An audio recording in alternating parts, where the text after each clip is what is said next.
Fala, galerinha. Tranquilidade total? Espero que sim. Vamos lá. Dando sequência aí aos trabalhos, nós vamos pegar agora a União Ibérica, né, que nós fizemos na aula anterior, tá? Para relacionar a União Ibérica justamente com a presença holandesa no Brasil. Tá legal? Então, como nós vimos na última aula, pessoal, qual é a pegada? A pegada aqui é a seguinte. Filipe II, então, se tornou rei de Portugal e Espanha. Tá? O que isso significa dizer? Significa dizer que Portugal herdou os amigos e os inimigos da Espanha, certo? Então, vamos devagarzinho para você conseguir entender isso daqui agora. Se Portugal era amigo dos holandeses, ótimo para os dois. Lembra aquele acordo, aquela aliança entre a burguesia de Flandres e a coroa portuguesa, que foi tão proveitosa e que foi sucesso na colônia, né? Foi o que fez com que o empreendimento português se desenvolvesse, não é? Através da empresa açucareira. Pois é, e os holandeses também lucraram bastante com isso. Só que agora, pessoal, a partir de 1580, Portugal e Espanha, as duas coroas aí, como está na imagem de vocês, ficou na cabeça de um cara só, entendeu? Então, nessa relação onde a Espanha ela é muito mais forte do que Portugal, Portugal naturalmente vai herdar os amigos e inimigos da Espanha. E nesse momento, que eu havia falado para vocês na aula anterior, que os holandeses, né, aquela região ali, Flamenga, das Províncias Unidas, né, dos Países Baixos ali, eles estavam lutando em prol da sua independência, até porque é uma burguesia muito forte, tá, que se converteu ao protestantismo, tá, muitos deles calvinistas, beleza? E a partir daí, galerinha, o que acontece? Filipe II vai ter que lidar com isso. Tá? Então, se Portugal herda os amigos e inimigos da Espanha, os holandeses são inimigos. Então, o que a Espanha vai forçar? Com que Portugal, não é, acabe a relação com os holandeses, relação essa extremamente, não é, lucrativa. Beleza. E aí, pessoal, o que vai acabar acontecendo? Os holandeses que, no início de todo o processo, financiaram, né, o início da lavoura da cana-de-açúcar. Depois, o que mais que eles fizeram? Eles, não é, refinavam. Depois de refinar, o que eles faziam? Eles transportavam nas urcas. Lembra que nós conversamos sobre isso? Legal. E depois disso, pessoal, depois disso, eram deles, os holandeses, o monopólio da venda do açúcar na Europa. Então, os holandeses eles precisavam demais desse açúcar produzido no Brasil e também não queriam deixar de lado, né, tudo aquilo que eles haviam conquistado, certo? Então, a burguesia holandesa ela teve que se organizar, tá certo? E para isso, claro, nessa mudança do cenário, né, da Idade Moderna aí, com os holandeses à frente, né, frente aos espanhóis, melhor colocando, os espanhóis à frente, o que os holandeses tiveram que fazer? Nunca é demais lembrar também, né, gente, que os holandeses sempre estiveram muito além do tempo deles. Né? Basta você voltar lá na Idade Média e perceber que centros importantes de comércio se manteram, como Amsterdã, né, na Holanda, e a própria Antuérpia. Então, o que os holandeses se preocuparam em fazer? Em organizar companhias de comércio. Tá? Por quê? Porque é por intermédio das companhias de comércio que os holandeses, então, vão para o além-mar, vão tocar os seus negócios. Tá? Então, primeiro surgiu a Companhia das Índias Orientais, tá?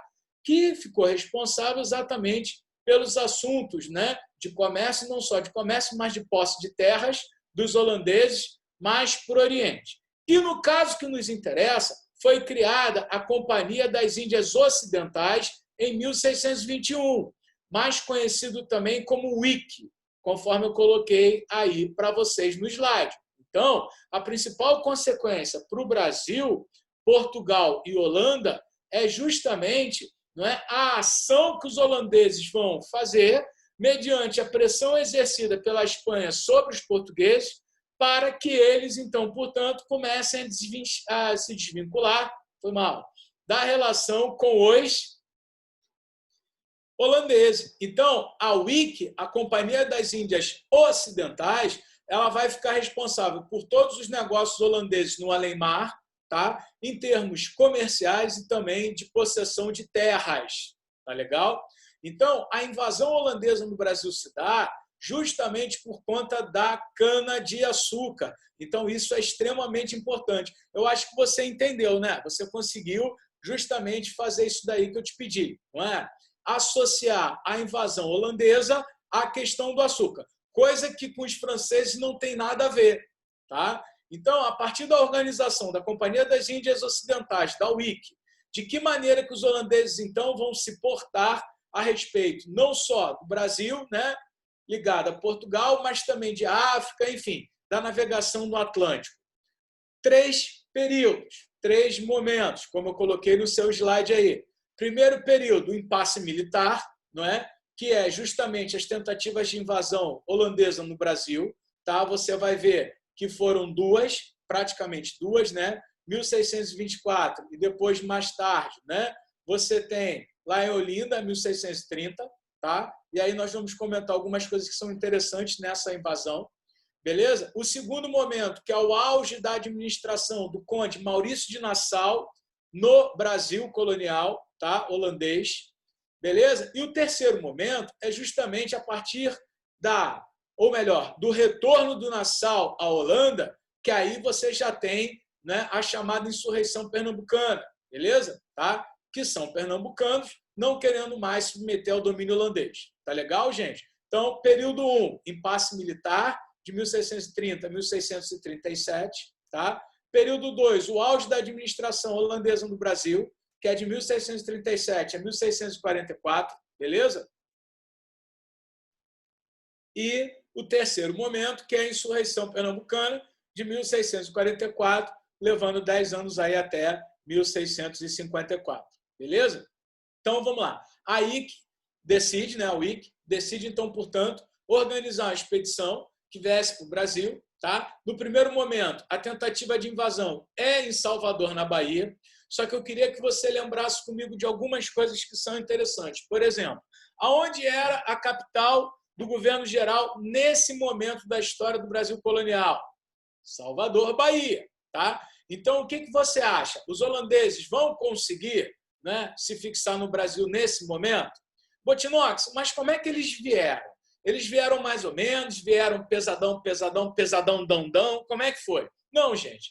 Nessa primeira tentativa de invasão holandesa, lá na Bahia, em Salvador, eles vieram com aproximadamente 500 canhões, mais ou menos 1.700 homens, tá? Então, 24 embarcações, tá legal? Só que, para a sede do governo geral, gente, isso daí é pouco. Até porque os portugueses sabiam, se o centro político, né, administrativo colonial caísse, provavelmente toda a estrutura colonial administrativa também cairia. Tá? Então, houve uma resistência local, só para começar, tá? A chamada Milícia dos Descalços, ou também conhecida como Companhia da Emboscada. Tá? Então, esses detalhes só são detalhes para que você consiga visualizar na tua cabeça o quão importante era defender Salvador, Bahia, nesse momento. Tá? Nesse primeiro momento, o que acontece? A notícia da invasão holandesa em Portugal gerou um solavanco tão grande que os portugueses, aí sim, decidiram ajudar o Brasil, né, a se ajudar, na verdade, a permanecer com Salvador, Bahia, sob controle português. E, para isso, veio de Portugal até o Brasil a chamada Jornada dos Vassalos. Tá? Cuidado para você não confundir a Companhia da Emboscada, beleza? E que é a mesma coisa do que a Milícia dos Descalços, tá? Com a Jornada dos Vassalos. Tá? A Milícia dos Descalços e a Companhia da Emboscada foram, né, na verdade, a mesma coisa, uma reação local frente à invasão holandesa em Salvador. Tá? Chegou, então, portanto, o reforço de Portugal, que é a Jornada dos Vassalos. Então, os holandeses chegaram ali por volta, né, de 1624 e foram expulsos em 1627. Só que a UIC, né, a Companhia das Índias Ocidentais, e os holandeses não se deram por satisfeitos. Tá? Então, o que eles decidiram fazer? Agora, em 1630, agora sim, pesadão, pesadão, dão, pesadão. Tá? Eles vieram com aproximadamente 70 navios, tá? Mais ou menos 6.000 homens. Além disso tudo, buscaram aliados locais, como, por exemplo, foi o Calabar. Tá? Então, tido como um dos maiores, se não o maior traidor, tá, dos portugueses no Brasil colonial, Calabar. Aí sim, a partir de 1630, na segunda tentativa de invasão holandesa em Pernambuco, aí eu queria que você parasse e pensasse: ô Botinox, por que Pernambuco, gente? Porque simplesmente Pernambuco era o maior centro produtor de cana-de-açúcar. Então, galera, o que acontece? Os holandeses chegaram metendo bronca. Pesadão, pesadão, pesadão, dão, dão. Tá? Não entraram ali distribuindo rosas, flores e está tudo certo. Não, pesadão. Tá? Então, quando eu digo 70 navios, aproximadamente 6 mil homens, é gente pra caramba. Tá? Então, como está aí no teu slide, o que eu coloquei? Olinda, Pernambuco, né? Depois, Ceará, Paraíba, Rio Grande do Sul e Itamaracá. Né? Aí eles procuraram diversificar, mas eles dominaram grande parte do litoral nordeste, vamos dizer assim, lembrando que naquela época não existia isso, né? Norte e nordeste, era só norte e sul, mas é só para você entender a força dos holandeses, tá? Muito bom. E aí os holandeses conseguiram, então, portanto, se fixar no Brasil colonial, né? Chamaram um nobre, né, holandês, que aí muita gente se pergunta, pô, Botino, mas vem cá, o que um nobre holandês, né, mergulhado nos ideais renascentistas, veio fazer no Brasil, né, para administrar os negócios da UIC por aqui? Simples. Tá? O conde Maurício de Nassau estava mergulhado em dívidas. Tá? Então, o Nassau ele recebe um salário bacana, né? Ele tem perdão de algumas dívidas, ele ganha prazo em outras. Tá? Então, o cara era muito mais à frente do tempo dele. Tá? Renascimento na veia. Então, a partir do momento em que o conde Maurício de Nassau começa a administrar os negócios holandeses no Brasil, a coisa cresce pra caramba. Então, como está no teu slide, ó, de 1636 a 1644 é a chamada fase áurea, né? Ou seja, o auge, a fase de ouro, a época de ouro dos holandeses no Brasil. Claro, com a administração desse cara aí, ó. Olha que bigodinho bonito, né? Ou seja, do conde Maurício de Nassau. Isto é, um nobre holandês muito à frente do seu tempo, tá? Que vai trazer algumas, vamos dizer assim, novidades muito importantes para o Brasil colonial. É claro, pessoal, agora eu queria fazer um exercício contigo. Ó, presta atenção aqui. É claro que eu vivo falando para vocês que o sim não existe, tá? Mas para pensar, cara. Se porventura o Nassau tivesse ficado e a colonização holandesa, né, se perpetuado, com certeza a realidade brasileira seria muito diferente. Tá? Agora, o sim não existe na história. Então, por exemplo, o que o Nassau faz? Alarga o território, promulga novas leis, investe na produção, não é, de açúcar. Claro, por quê? Porque é o açúcar que é o larjan, né? É o tutu, é o dinheiro, é o money. Né? Ou seja, é por intermédio da produção de açúcar que, né, a riqueza é gerada. Tá? O que o Nassau ele vai fazer? Ele vai confiscar e leiloar engenhos abandonados após a invasão holandesa, tá? Passando o cerol. Né? Por quê? Porque com a invasão holandesa, que foi pesadão, pesadão, pesadão, dão, muitos, né, acabaram abandonando os engenhos e, a partir daí, o que o Nassau faz? Ele confisca esses engenhos e faz leilão.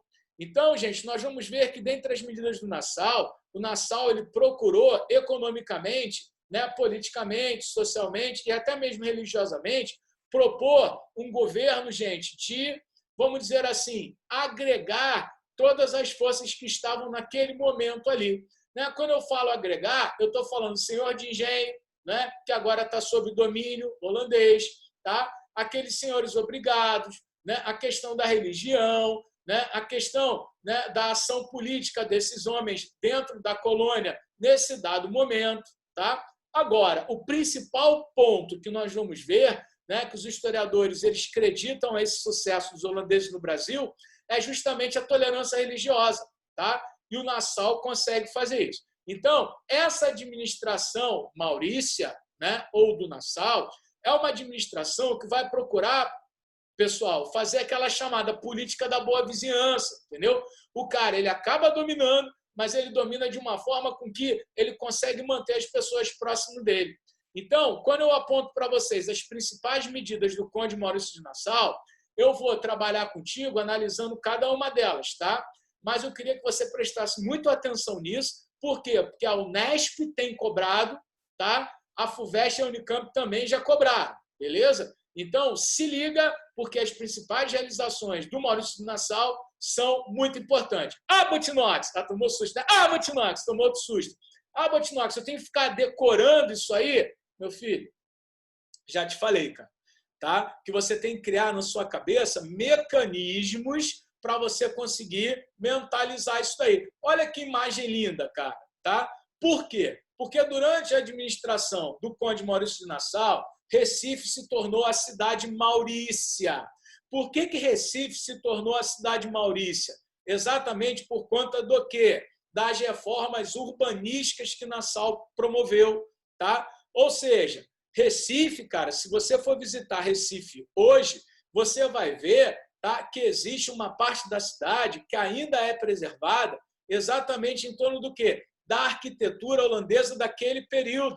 Então, mais uma vez, se a gente for ver, galera, aquela questão, não é, de desenvolvimento, desde a Idade Média até hoje, poxa, os holandeses estão muito mais à frente, né? Se você for à Holanda hoje, você vai ver que lá existe uma rua, que você já deve ter ouvido falar, e que as meninas vão achar isso nojento, né? E, na verdade, é um tanto quanto complicado, onde existem vitrines vivas. O que é isso? Né?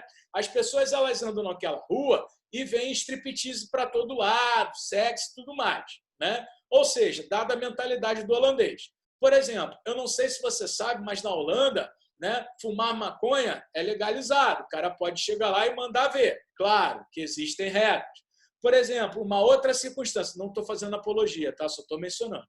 Por exemplo, outra circunstância, né? Lá na Holanda, pessoal, né, se o casal achar por bem fazer sexo, tá, em parque público, pode fazer. Né? Ah, Botino, mas ao céu aberto, que pouca vergonha. Pode fazer. Ah, Botino, vou para lá. Gente, calma, tá? Tanto na questão do consumo de drogas, né, da maconha, enfim, quanto a prática sexual em lugares públicos ao céu aberto, tem regras. Mas essas regras elas só foram estabelecidas por quê? Porque a sociedade holandesa ela tem maturidade para fazer esse tipo de coisa, entendeu? Bota isso aqui no Brasil. Cara, Deus me livre, entendeu? Imagina, tem gente que já faz sexo em praia aí, pô, sem poder, né? Ao céu aberto. Cara, atentado violento ao poder. Ao pudor. Ah, Botino, você está censurando. Não estou. Eu só estou apenas fazendo um paralelo para te mostrar que os holandeses são muito mais à frente, né, ao nosso tempo, em termos de mentalidade, do que qualquer outra coisa. Eu não sei se vocês sabem, mais uma ilustração, que a Holanda é o único país que não tem nenhum cachorro morando na rua. Tá? Ou seja, o grau de evolução das pessoas. Aqui no Brasil, o cachorro está estorvando, o que a pessoa faz? Larga ele em qualquer lugar. Entendeu? O cachorro vai ficando velhinho, tem problemas, não anda ou está cego, larga no meio da rua. Entendeu? É isso que eu quero dizer para você. Então, toda essa mentalidade do Conde Maurício de Nassau, um homem renascentista, um nobre que buscou investir, né, em reformas urbanísticas, criação de um zoológico, criação do Museu do Índio, né? Isso tudo, culturalmente, traz um engrandecimento assim, absurdo para o Brasil. Tá? Beleza. E, além disso, o que Nassau busca fazer, gente? Simplesmente manter uma boa relação com os colonos. De que maneira? Concedendo empréstimos. E aí, abre-se um parêntese, né, pelo seguinte, dizem historiadores que a UIC não queria que o Nassau concedesse esses empréstimos. Tá? Por quê? Porque, de certa forma, ele estaria fomentando a concorrência de produção de açúcar que não estaria atrelado aos interesses da UIC. Tá? Alguns historiadores chegam a dizer que o Nassau, ele sim, fazia essa concessão de empréstimos e os juros desses empréstimos ele desviava para ele mesmo. Tá? Então, são duas circunstâncias, até em termos de curiosidade, que mostram por que o Nassau retornou para a Holanda depois, dado um desgaste, um enfrentamento violento, tá, do que a UIC queria, né, que era a Companhia das Índias Orientais, e a política que Nassau fazia, que era da boa vizinhança.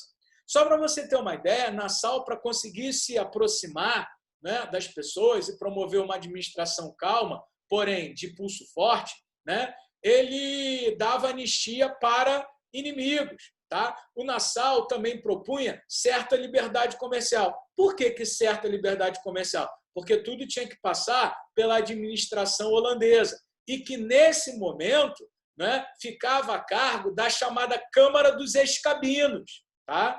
Então, era como se fosse, grosseiramente, o órgão político de administração colonial, claro, a serviço do Nassau e da UIC. Tá? Então, o Nassau, para não ficar mal com os senhores de engenho, com a elite do local, o que ele fazia? Já que as câmaras municipais, né, perderam a força sobre o domínio holandês, sobre a orientação holandesa.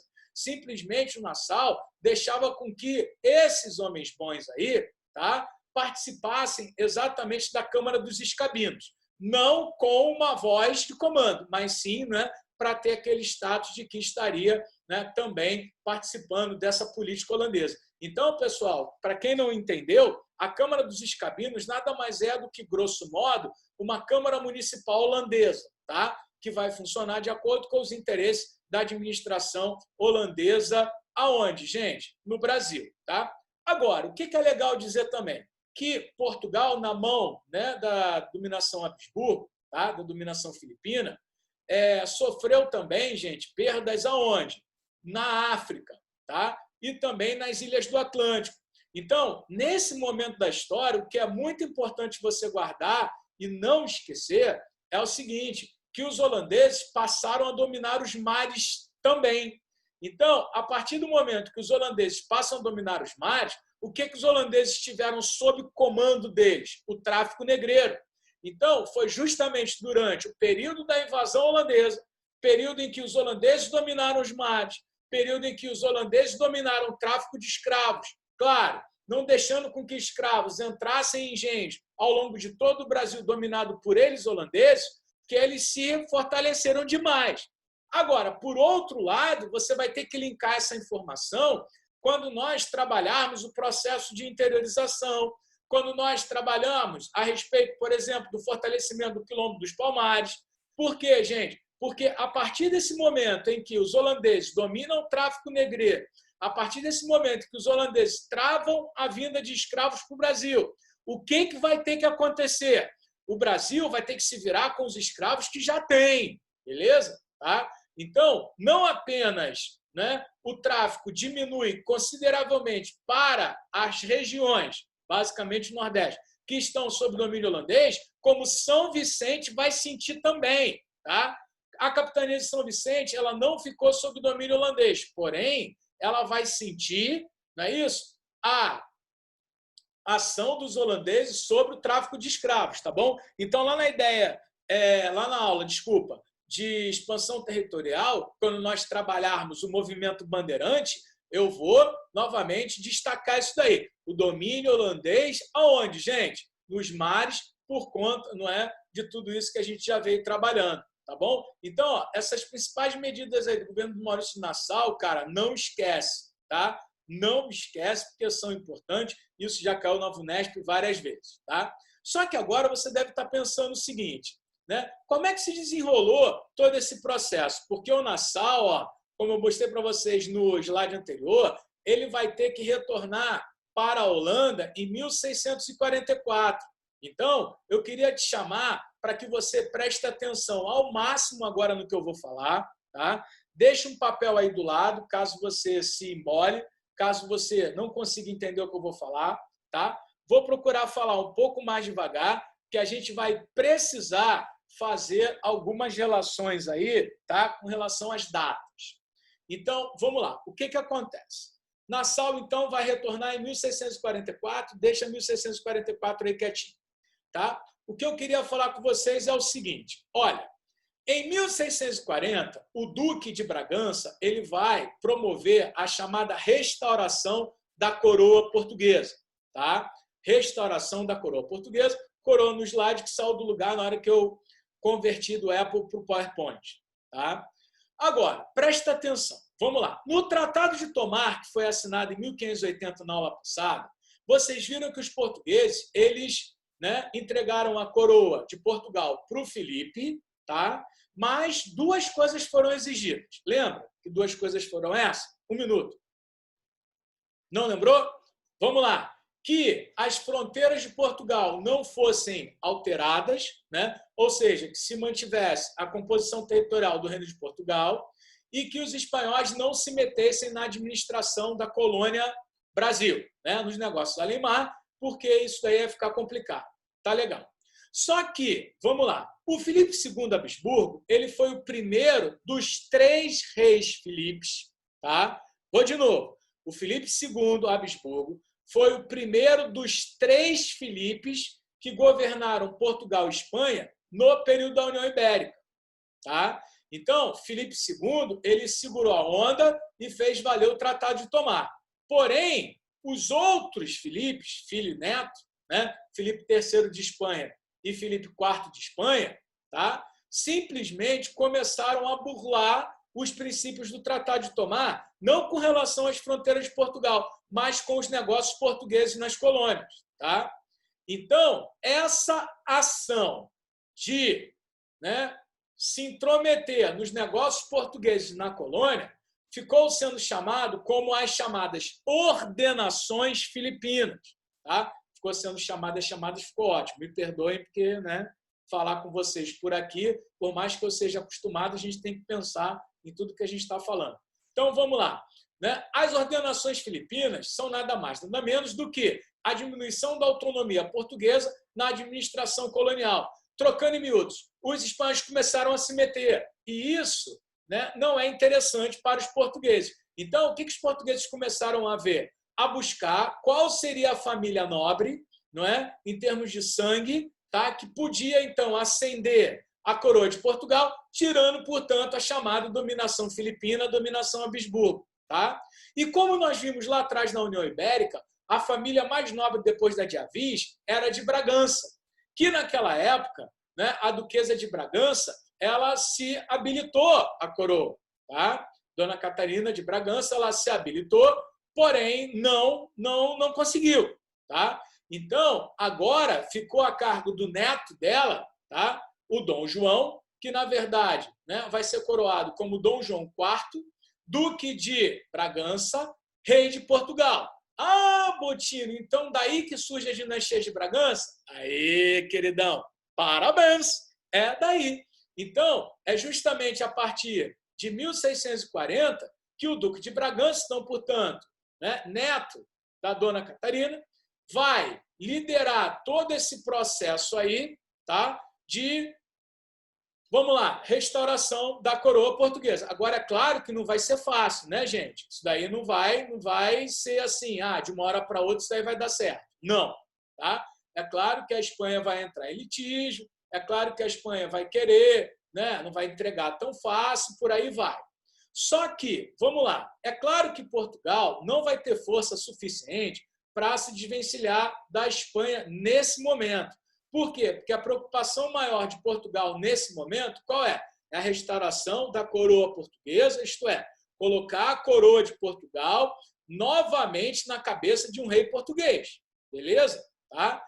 Então, o que os portugueses vão fazer? Eles estão contra os espanhóis. Né?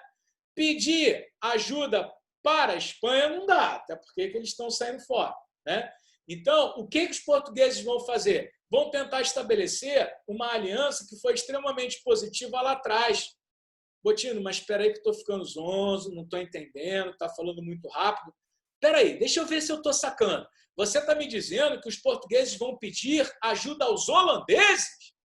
Vão pedir. Pô, Botino, mas espera aí, os holandeses não invadiram o Brasil, os holandeses não tomaram engenhos, os holandeses não travaram o tráfico, os holandeses não botaram para quebrar? Sim, botaram. Só que, vamos lá, os portugueses eles estão preocupados nesse momento com o quê, pessoal? Com a restauração do trono em Portugal, contra a dominação filipina. É. Agora, por outro lado, pensa comigo, se você aí fosse holandês, você ajudaria Portugal? Pensa aí enquanto eu tomo água. Sim, não ou depende? Né? Muita gente aí falou que não, né? E agora você está rindo. Né? Muita gente falou que sim, porque é bonzinho e tem um coração né, pura e acredita em coelhinho da Páscoa que nós estamos ferrados, vamos ficar sem chocolate? Depende. Depende do quê? Do que os holandeses iriam ganhar. Ah, Botinox, mas espera aí. Se eu estou entendendo o que você está falando, você está me dizendo que os holandeses eles já estavam no Brasil. Já estavam fazendo o quê? Explorando o açúcar no Brasil. Mas uma perguntinha, de forma legal ou ilegal? Ah, Botinho, sob o viés português, ilegal. Então, o que os portugueses teriam para oferecer aos holandeses em busca dessa ajuda contra os espanhóis? Ah, aí que está. Então, em 1640, foi feito um tratado, um acordo entre portugueses e holandeses, tá? Que os holandeses ajudariam, então, os portugueses, né? E seria feita uma trégua de 10 anos.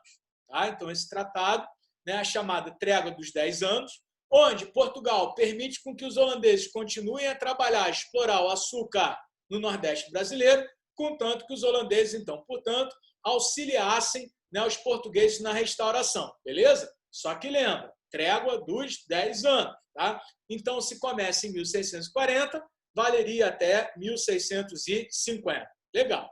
Muito bom. Vamos andando, né? Restauração da coroa portuguesa em 1640. 1644, Nassau é chamado de volta à Holanda. Ferrou! Por que ferrou? Porque Nassau tinha implementado uma administração de boa vizinhança, né? E a partir do momento que Nassau é chamado de volta à Holanda, o que acontece em Pernambuco? Os pernambucanos não aceitaram bem o outro administrador da UIC que estava vindo para o Brasil nesse momento. Então, o que a gente percebe, gente? Que em 1645 começa a chamada Insurreição Pernambucana, tá? Que é o chamado primeiro movimento nativista brasileiro, onde, né, o pernambucano ele percebe que ele é brasileiro e que se ele depender de Portugal, ele está ferrado, porque Portugal está muito mais preocupado na restauração da coroa deles lá do que, né, com a presença holandesa, até porque eles haviam feito uma trégua de 10 anos lá atrás. Porra, Botina, então ficou sinistro aí? Ficou complicado. Por quê? Porque os holandeses, na insurreição pernambucana, eles pediram auxílio aos portugueses. Só que os portugueses vão dar ou não vão dar? Mais meio segundo para você pensar. Não vão dar. Por que eles não vão dar? Primeiro, porque eles já fizeram um acordo com os holandeses, uma trégua de 10 anos. Se nós estamos em 1644, a trégua vale até 1650, eles não se metem como eles poderiam se meter. Tá certo? Então, o pernambucano aí conseguiu perceber que ele que era o brasileiro, que ele que era o nativo. Então, quando eu te digo sentimento nativista, eu não estou te falando com relação ao quê? Né? Ao índio em si, mas a valorização daquele que é nativo da terra, certo? Então, o conceito de nacionalismo, nesse momento, ele não existe, tá legal? Então, o que vale é o chamado sentimento nativista. Então, em 1644, Nassau vai embora. Em 1645, tem a insurreição pernambucana. Portugal não ajuda do jeito que poderia ajudar, tá certo? A partir daí, o que a gente acaba percebendo?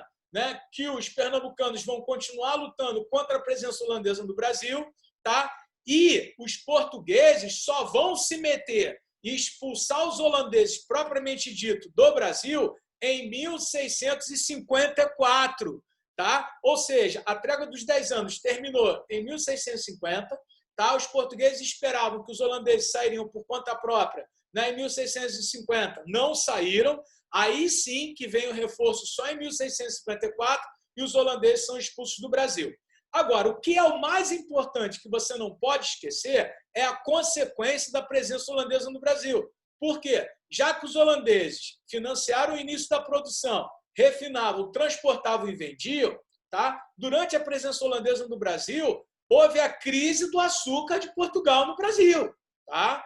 E com a expulsão dos holandeses para as Antilhas holandesas, o que acontece? Portugal, então, vai ter que começar a se virar e potencializar o refino, não é isso? Tá, o transporte e ver, né, como é que Portugal vai conseguir comercializar o produto na Europa. Tá certo? Então, há um abalo grave da economia colonial brasileira, né, frente à invasão holandesa, e mesmo após a expulsão holandesa, o que vai acontecer? Né?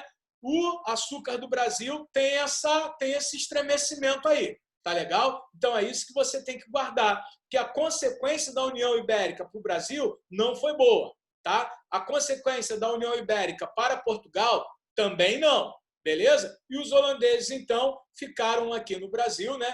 Desde lá atrás, né, da segunda tentativa e conseguiram invadir em 1630 e só foram expulsos então, portanto, em 1654. Ei, você aí, você, rapaz, moça, né? Olha só, você não tem nem isso de idade, hein? Só para você ver a pressão que foi dos holandeses aqui no Brasil, tá certo? Tá? Então a presença holandesa, ela acaba nessas circunstâncias. Muito bom.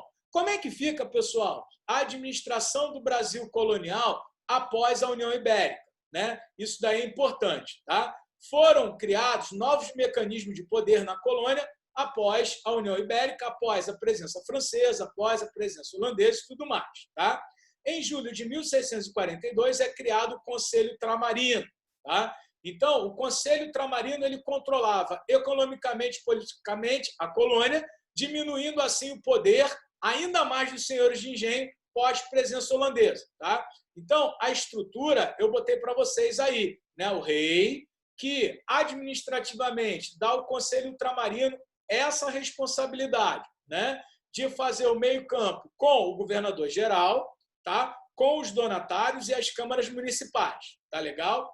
Nesse período da história, há a transformação do cargo de governador-geral em vice-rei, até porque o Brasil, né, se tornou o vice-reino de Portugal, né, administrativamente nesse momento.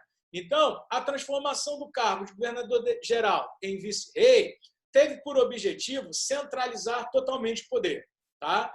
Restabelecer a ordem dos negócios portugueses no Brasil, tá legal? E impedir, naturalmente, a força daqueles donatários que, porventura, estiveram atrelados, estiveram ligados ao Maurício de Nassau. Tá bom, gente? Então, para finalizar, eu queria que você prestasse muita atenção e tivesse cuidado, tá, com a presença holandesa no Brasil, dadas essas circunstâncias. Tá? Ah, esqueci de falar uma coisa que eu acho que é pertinente, já que a gente falou da questão da Unicamp, da FUVEST, com relação à reforma protestante. Ó, por conta da tolerância religiosa, né, feita por Nassau, o que a gente observa nesse momento aí? Você tem a vinda de quem, gente? De judeus portugueses para o Brasil. Tá?